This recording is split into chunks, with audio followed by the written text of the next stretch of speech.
Well, first of all, I'd like to say, I guess it's late afternoon, early evening. Thank you all for coming today. Today I just wanted to share a little bit about the situation, the incident that occurred in the early morning hours of this past Saturday on June the 15th. I wanted to make sure that we were open and showed as much transparency as we can. But please remember, as we talk about this incident, that we're only about 2.5 days. So there's still a lot of work to be done. Follow-up interviews, some recanvassing, going through forensics evidence that we recovered, and just continuing to process what we have at this point. But I did want to share with the community. I think that's important as much as we can. But just remember that we are just 2.5 days into this shooting situation, and there's still a case that has to be put together, handed over to the Commonwealth Attorney to make the final determinations. We will handle this just like we would anything else. Okay? All right. So and look, before I get into the incidents, the facts that we know, I just want to be any loss of life is tragic, regardless of the circumstances. And we still have to respond and address those issues that officers are confronted with, or our community is confronted with. But any loss of life is tragic, and it matters to me, and it matters to this community and this department. And I'll share a little bit as we go through some of the conversations that I've had in our city and with family members. Okay. In the early morning hours of this past Saturday, June 15th, police officers were involved in a police shooting. What had happened? Where I'm going to start. I'm going to try to give a little bit of backstory, and then I'm going to take you to where we can first timestamp something for sure about a traffic accident that happens in our city, and then we'll go for there. But I want you to have a little bit of the backstory. So in the early morning hours of Saturday, June the 15th, Miss Monae Bonaparte, she is a 38-year-old female. She called a friend and asked for assistance in getting a ride from Portsmouth over to this side of the water. And we're not really sure if she was trying to get to Hampton or Newport News. We're trying to figure that out as we go through. But she did ask. She was in Portsmouth and asked for a ride over to the peninsula. The individual she talked to arranged for another individual to go to Portsmouth, pick her up, and bring her back over to this side. In doing so, that individual that was going to give her a ride stopped and picked up a friend and met Miss Bonaparte in Portsmouth, and then they began to drive across the water. They came through the tunnel there and come into our city, and at some point, something happens inside of that vehicle. There's some kind of conversation or movement. Something happens inside that vehicle that agitates Mrs. Bonaparte. What we have, according to individuals in the vehicle, that Ms. Bonaparte displays a firearm. She begins talking at a fast pace, kind of erratic. She becomes very agitated, and at some point she takes that firearm and orders the passenger out of the vehicle. So the car stops. At gunpoint, the passenger is ordered out of the vehicle, and then she instructs the driver to continue. Now, in that process, she is in the passenger seat behind the individual driving. What we know, or what we've been told at this point, is that the driver is instructed at gunpoint on where to go to make turns, left here, right here, go to this direction. He's pistol whipped or struck with a firearm a couple times as Miss Bonaparte continues to direct him where to go.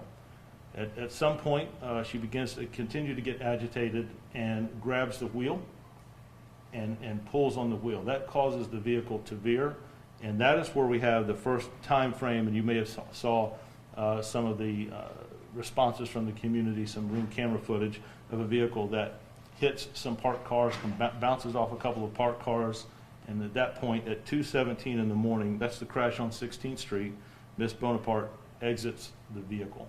We also were able to pick bits and pieces of that up, not only from ring camera footage that we've seen in the media, but also from some of the department cameras that we have in the area, caught the tail end of that accident and has a timestamp on there. So at that point, the driver of the vehicle, he pulls off and goes into Hampton, where he himself calls the police department, the Hampton Police Department. Without going too much into conversation he has, he does call 911. We're able to hear that 911 tape just earlier this morning. And that was one of the reasons it took us a while, is we were trying to collect all this information and put out as much as we can. So he does call 911. It's Hampton Dispatch, and you can hear the frantic concern. I don't want to say fearful, but he's certainly very, very concerned and explains what happened. He uses the word carjacked. That's why I tried to explain a little bit about what happened in that vehicle with the firearm being pointed at him. He was struck in the head, the side of the face with that firearm. And he talks about what has just occurred. Hampton Police then come to him and have some interaction with him. So that's going on at the same time Mrs. Bonaparte has exited the vehicle and is in our city. And she's in the area of Stewart Gardens. So what we have at that point is we begin to get 911 calls. Now we received, and I'm going to talk to you a little bit about the number and the times, and then we'll talk a little bit about what those 911 calls contain. We had 6 911 calls before the police ever arrived to the scene from multiple individuals. We had 2 911 calls after the police arrived there. There was actually 1 911 call from Miss Bonaparte, and then there was 1 911 call. It's 911 dispatch trying to reach Miss Bonaparte's mother, and she does make contact and they have a conversation. So a couple of those 911 calls, just touching base collectively. Calls about a female that was armed with a firearm. There were calls about windows being broken out. There were calls about gunshots in the area. Some of that was picked up by our gunshot detection technology that we have. It gives an officer an idea of where those shots are coming from. The calls described as being agitated. You could hear, as officers arrive, they begin to hear conversations of agitation and talking at a fast rate. We'll talk a little bit more about that when we talk about Miss Bonaparte's actually 911 call that she made herself. While officers were there, as we said before, there were gunshots that were fired or discharged, and then while the officers arrived, they heard another gunshot themselves. Officers talked about that they heard a gunshot, and I believe they talked to one individual, and that, please take cover, that there's an individual shooting, please take cover until we figure out what we have. So at that point, Stewart Gardens is it's kind of rows of apartments, and there's a big courtyard, if you will. So and there's no really barricades or place to take cover in that. So the officers had pulled back considerably to allow some distance, which is good for us for safety. And they begin to now have some conversation attempt to have some conversation with Ms. Bonaparte. For about 10 to 12 minutes, they try to de-escalate. Please calm down, please talk to us, put the firearm down. In that area, there are some bushes and some shrubbery, so it is difficult to see, and with someone with a firearm that has already fired rounds, windows broken, and then hearing the gunshot themselves, the officers did take up a protective stance, if you will, behind a police shield. So that also restricts us somewhat of things that we can see as we're looking through that shield for our protection.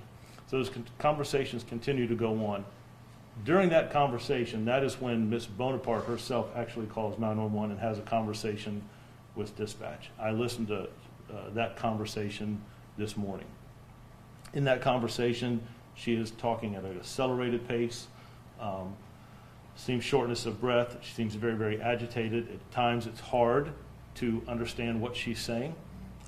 You can hear officers as they're there while this conversation is going on.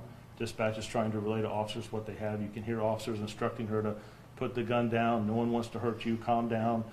Put the gun down. Put the gun down.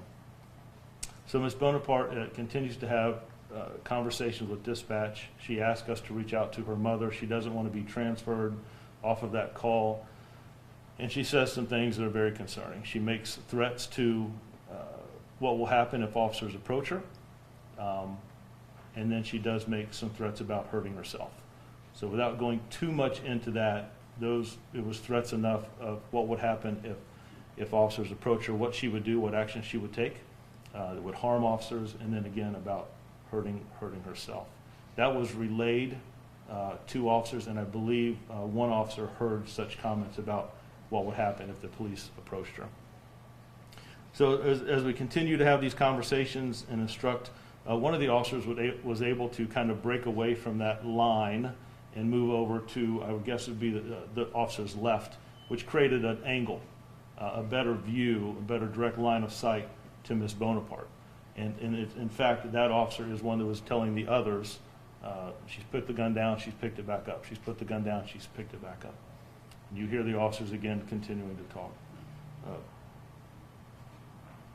At that point, Miss Bonaparte, according to the officer, points her firearm in his direction, and then he fired. After that occurred, the officers gathered. They could still see some movement. They began a slow approach to Miss Bonaparte. When they got to her, there was a firearm laying beside her. That firearm, I should have said earlier, matched the description, at least a handgun, a black handgun that was described by the individual in the vehicle, as well as what the officers saw as they were talking communications and sharing information with the other officers. The officers immediately, once they got to her, immediately began to provide medical aid. Medics were called in. Miss Bonaparte was transported to an area hospital, where regrettably, she succumbed to her injuries. And that takes me back to how we started, that any loss of life is tragic, regardless of the circumstances that we respond to. Even a natural death, those are hard, and this situation is not unlike that, and I would even submit it's one of the harder things that officers have to respond to, they have to deal with. And to hear some of the panic in the voices of the individuals who called 911 and told us that I have kids here, there's someone breaking my glass, I don't know if someone has just shot through a window, please send officers, we're scared, please send officers right away. There's a female with a firearm, there's an individual with a firearm, we're hearing shots. All those things, as officers are driving to the scene, those are all being dispatched. And then to get there and hear another gunshot, and then to set up at a safe distance, or as safe as they can, and still have conversations with Miss Bonaparte, or with this individual. There's a lot going on. The safety of the officers, the safety of the residents, and trying to de-escalate, and the safety of Miss Bonaparte in the state that she's in. So at that point, like I said, she was transported to the hospital, and later she succumbed to the injuries. Officers went to the hospital. Officers then were transported here to headquarters where the investigation begins to take place. Canvases have been completed, at least 2 that I know of. Forensics processed the scene there and collected evidence. And we would handle this situation just like we would any shooting in our city. The findings will be put together from our forensics division, our homicide division. They'll be collected and submitted to our Commonwealth Attorney, Mr. Gwynn, and he and his team will then render a final decision about the actions and the circumstances that took place here. We stayed here till about noon on Saturday morning. We had to send some detectives home to get some sleep, and came back, and they've been working through the weekend, and we started again early this morning. It's about 8 o'clock. I could not be more impressed for the officers and their response, meaning that they went into harm's way not knowing exactly what they had. We were able to do some interviews with the individuals that were in the vehicle where we went back and started, so it's a little, piecing that together. I want to thank the Hampton Police Department for, we were able to determine pretty quickly that what they had in their city tied to what we had. It was the same incident, the same individuals. But there's still a lot of work to do. We're far from being finished. I want to be careful again that I don't jeopardize anything that's going forward in the case and the investigation. There's some interviews that still have to be completed. Officers were able to talk to some family members at the scene and at the hospital. And before I left Saturday morning, I talked to Miss Bonaparte's mom. And I was, I didn't call her to talk about the specifics of the case. I called her to let her know that I know she just lost her daughter. And regardless of what happened, I wanted her to know that I was just calling to have a conversation, that they got a call from, not that I'm anybody important, they just got a call from the department to have a conversation with her. I wanted to check on her and her family, and we had a good conversation. You can only imagine, I wish it was a conversation I never had to make, but you can only imagine what someone might feel. And then I reached out again, and we had another conversation today. I believe I owed it to her and her family to let them know we would be doing a little bit of a press conference today to talk a little bit about what happened, trying to piece some things together. I told her that we still had a lot of things to go through, but I appreciate that she took my call. She didn't have to do that, and we just had a short conversation this morning. I hope that mattered to her. It certainly did to me. But I appreciate the work that the detectives have done and are doing. Again, from the detectives, forensics, the officers in South Precinct that responded to a situation that anytime that you have gunfire and just not sure what you're walking into, I was impressed and proud of the way they responded. So I'll take a few questions, but I'm not going to go too far into too many details. And again, just remember, I know I've said it a couple times, we're only about 2.5 days. But I wanted to be able to talk to you a little bit and share a little bit with our citizens of what we have at this point. So I'll try to take a few questions, but I just be mindful. We still have a case to investigate, and we're only a couple days into this. Is there anybody have any questions? Yes, ma'am. How many shots approximately did Ms. Bonaparte fire in Stuart Gardens? And when you got that call, were you prepared for an active shooter? So I think when you the shot spotter alerted to the number of shots fired, we had several calls of shots fired and the casings we recovered. I'm not going to go too much into that because we still have some individuals we want to interview, but it was numerous, let's say several. And then when officers so I've got citizens calling in, talking about there's someone firing here, there's someone with a gun, we're hearing gunshots. And what happened is some windows got broken out, and the family member thought someone had fired through the window. When officers got to the scene, they heard an additional round, so they did believe that there was could have an active shooter situation. And I don't recall what officer actually talked to the individual. At least one scenario that we know of where he get cover, we do have an act. That's exactly what I would have said, unknowing when I come around that corner, what I'm going to face in that courtyard. So I believe those comments that officer made to that individual was to get down and get cover until we know exactly what we had. That's a fair question. What was the woman and the passengers of that vehicle? What were they arguing about? So that's one of the things that we're trying to clear up. We're not sure exactly what happened in that vehicle. If something was said, if there was an action or a movement, trying to understand a little bit what was going on in Ms. Bonaparte's state of mind, what she was feeling. But the conversation, what we have uncovered at this point is that she was very, very agitated. She produced a firearm, was speaking very, very erratically, and ordered one individual at gunpoint out of the vehicle, and then took control of the driver at gunpoint, and even struck him with the firearm. And when she separates from the vehicle after the accident, he drives to Hampton. That's pretty much the same account that he gave to 911 dispatch, and you can hear in his voice, right? You can hear him breathing heavy and trying to get out and explain what had occurred, but what he had actually went through. But what actually set that off, I don't have a good understanding yet. That's some of the follow-up questions and interviews that we need to get clarified to. But that's a great question. We do know that the firearm that was in Ms. Bonaparte's possession is a handgun. It was stolen out of Portsmouth in a burglary. I want to make sure I get this right. 2023. In 2023, it was stolen in a burglary out of a home in Portsmouth.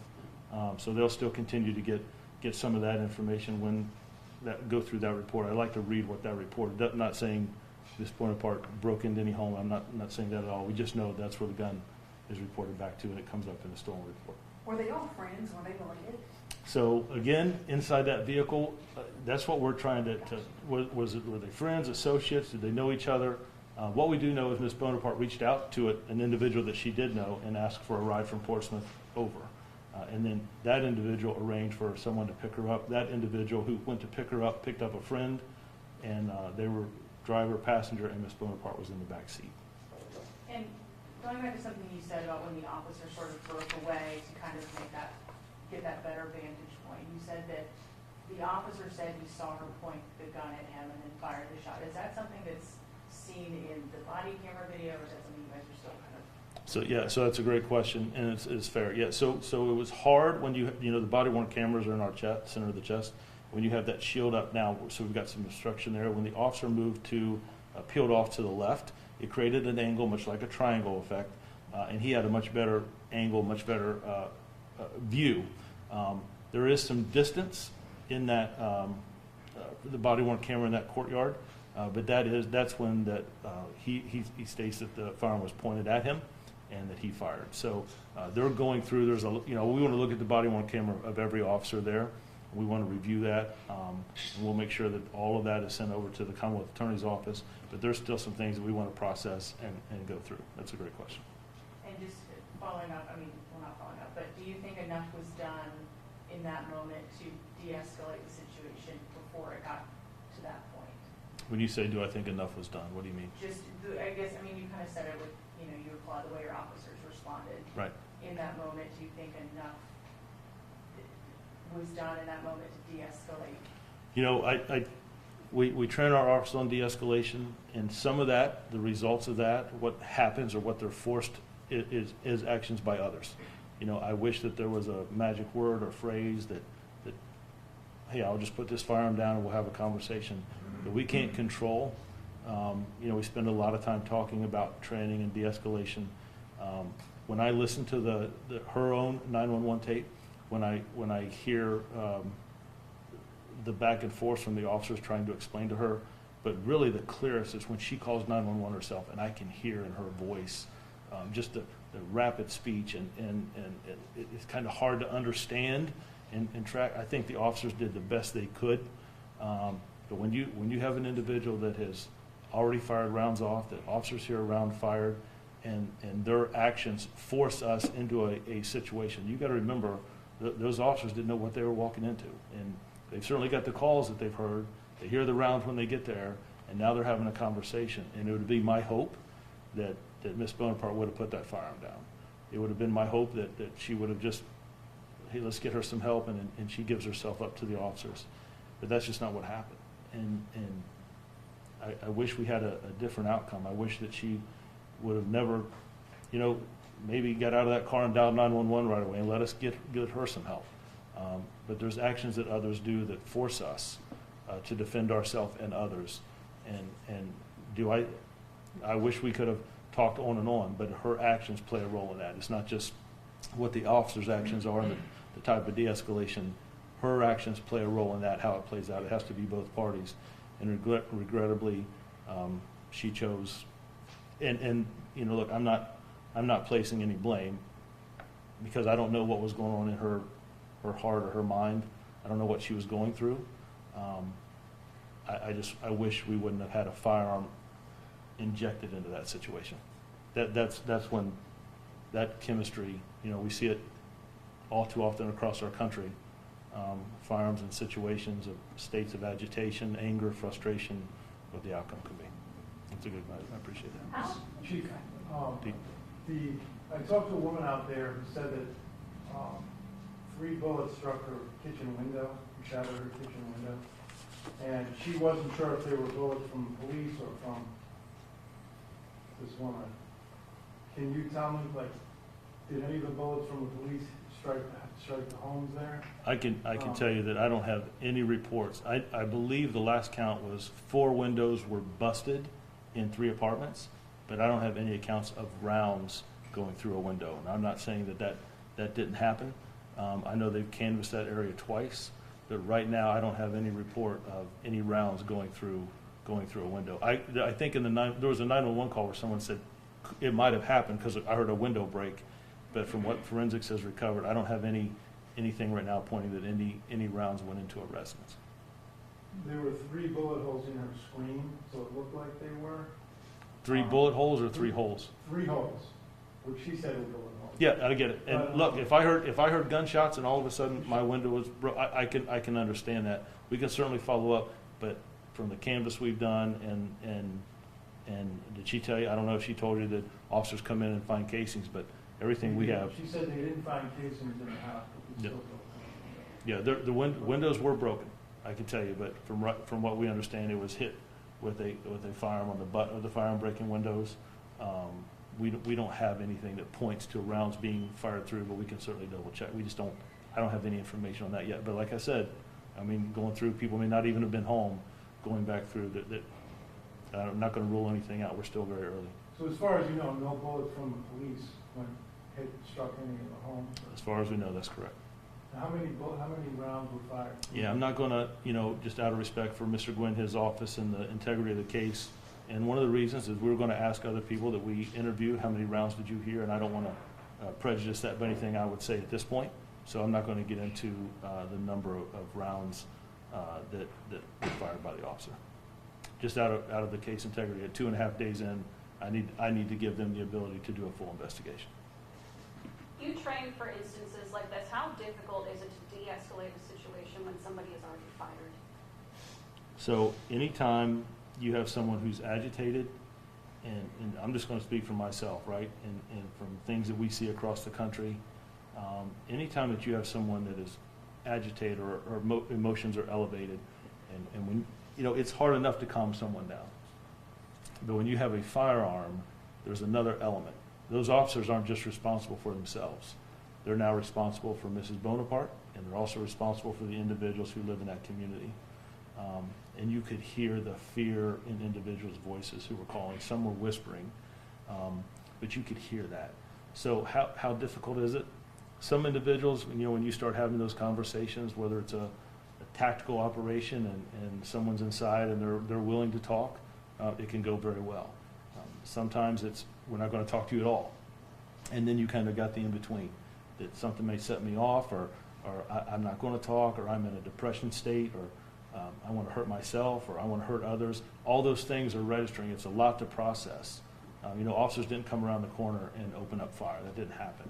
They tried to de-escalate that situation. They tried to have a conversation. How do we know that? Because we know when they started talking, we know her 911 call, we know that time stamp of when those conversations are taking place.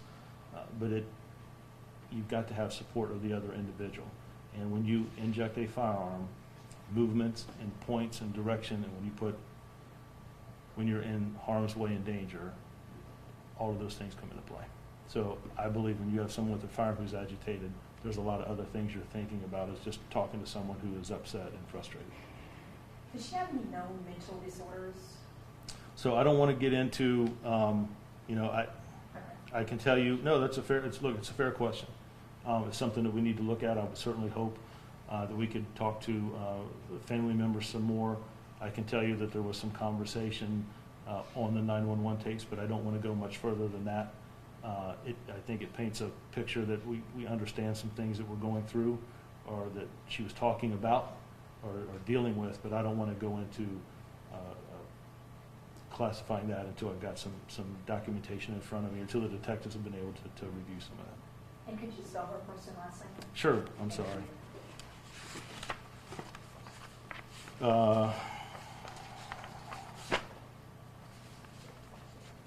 Here we go. Her first name is Monae, Monae, and her last name is Bonaparte, Bonaparte, and she's a 38-year-old female. She's a Portsmouth resident? So, Pete, I was just talking to detectives before. Last known address was here in Newport News, but there's some family in Portsmouth, and I think there's some family in Hampton. So, not exactly where she was actually residing or staying. What we know at this point is she was in Portsmouth and was trying to get a ride over to this side, over to the peninsula. Just to follow up on her question, on the body cam footage, is it fair to say that the shield and the distance obscured the footage, so you can't really make out exactly. Well, it certainly obscures the footage of the individual officers who are first in line, right? So we've got an individual with a firearm, and we don't have anywhere really to get behind, right, as officers get there to start to have some of those conversations. When you bring that bulletproof shield up, there's a plate of glass that you look through, right? And then it is going to cover some part of the body. And it also obstructs some of the view. So when one of the officer who peeled off to the left, there's a better angle there, a better view. But we are talking about an open courtyard, so the better distance we have is safer for us and Miss Bonaparte at that point. But yeah, I think anytime you increase distance, the camera footage isn't going to be as sharp as it might be, as you and I are here, the further away it becomes a little bit more distorted. They're looking through some of that. There may be some technology that can help enhance that we'll look at or work through. But because it was an open courtyard, there was more distance. It wasn't like we were right up, individuals very close together. There was a good distance in that. If you can picture a courtyard, so I'd say it played a part. Yeah. What was the distance between the shooter and I haven't measured it. Now forensics might have by now. They may have gone out and walked it off and pasted it off, but I don't know the exact measurements. I did see the body worn camera footage that I saw. It kind of it's like Rose Apartments, and then that courtyard is just, it looks like a big rectangle, just kind of open, a large square rectangle. I would say more like a rectangle. But I don't have, I'd hate to tell you wrong, but I mean, that's something that they will do as they do their demographics and their drawings.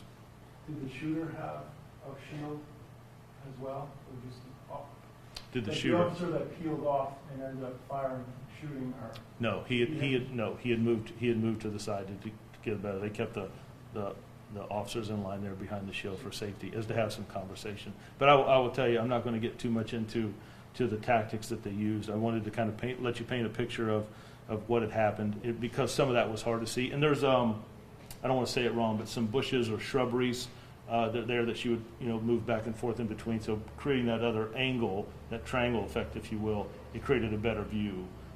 But it also put him in harm's way, if you will. And she was in the middle of the courtyard? No, she was kind of in between those the bushes and a step out. So that's one of the reasons that they had to create a different angle to get a better view. I'm gonna stop it there, just on, again, 2.5 days in, and making sure that the detectives have the ability to do what they need to do, that I don't hurt their case. And I will tell you that I talked to Mr. Gwynn that morning before I left. Saw him again today. Now, look, I'll just end with this. I wish we didn't have to have this press conference. I wish that officers didn't have to respond to that scene. I wish citizens weren't in fear of what had happened. I wish that there would have been a phone call on 911 right away when she got out of that vehicle. But that's not what we were presented with. And none of us can turn back the clock and rearrange things. The officers had to respond to the calls that they received and deal with what they were confronted with. We don't get to set those circumstances, and I wish it was different. I want us to remember that there's still a family grieving. And that's, like I said, when we opened, regardless of the circumstance and the situation, someone lost their life. So I ask also for respect for that family. I think her mom was very generous to have some conversations with me. I appreciated that, but I thought it was important that I at least talk to her. I was able to do that again today. So we'll go forward, but we will probably not do any other releases. Now we'll let the investigation take its course. It'll be submitted to the Commonwealth Attorney, and they'll make the decision about the incident. So we have to let the court process play out in the investigation. So we're gonna end it there. I appreciate you. I'm sorry about the time, but I wanted to have as much information that I could share with you today. So maybe we should have done this earlier, but I would not have had near the information. And again, just trying to be as transparent as we can, without jeopardizing the case and the investigation, and also having respect for the officer, or for the family. And I meant to tell you and I think it was in the press release, Kelly, that we did, that the officer is on administrative leave, and will be that way until we get a decision.